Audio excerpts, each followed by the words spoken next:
Montana is a great state, and though its history is not as long as many of the states on the eastern coast, it's equally as rich, especially that of its capital city, Helena.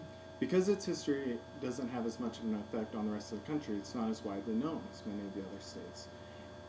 Having grown up in Helena, however, I've taken many classes and gone to museums and been on historical tours and such, and so I have a pretty wide knowledge of the topic.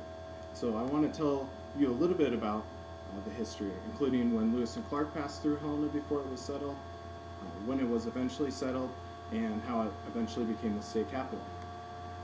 When Lewis and Clark came through, if you'll remember, they explored the West following the Missouri River. And the Missouri River in eastern Montana splits, and they couldn't decide which was actually the right way to go, and so the party split up.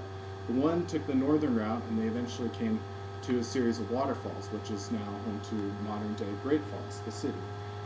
They were able to go around the falls and then follow the river back south. The other group went across in the southern route, and they eventually re-met right near Helena, and they actually found what is now known as the Gates in the Mountains. This is a tourist attraction today because the river is surrounded by high canyon walls on either side, and the river winds through it. When you're going through it, it appears that there's going to be no outlet because the walls of the canyon close it off. But as you continue to go through, the canyon gate opens up much like a gate. So that was how Lewis and Clark came through before it was ever settled. How Helena eventually became settled was during the gold rush. There were a group of 4 Georgians, and they went out to California looking for gold. However, they were unsuccessful, and so on their way back they were trying to find gold in many other places. They stopped in Helena and decided that they would try one more time the next day, but if they were unsuccessful, then they would just return home. So this was their last chance. And sure enough, they found gold that next day. Many other gold miners followed them and staked their claim right along the gulch, which is now known as Last Chance Gulch, and which is downtown Helena today. The life of a miner consisted of mining in the morning, and they would gather gold, and then they would take that into the town with them in the evening, where they would buy dinner and mainly gamble, and then they would wake up and do the same thing the next day. However, some of them acquired more wealth. Some of them even had Chinese slaves, which they kept underground, and who made a series of underground tunnels, which still exist today. The wealth in Helena was acquired through shipping the gold down the Missouri River, but also much of it was gained through the railroad. And many of the people who became wealthy from the railroad built their homes in Helena, and there's still a mansion district here today for many of those homes. They realized that if Helena was only a gold mining town, that when the gold was all gone, it would become a ghost town.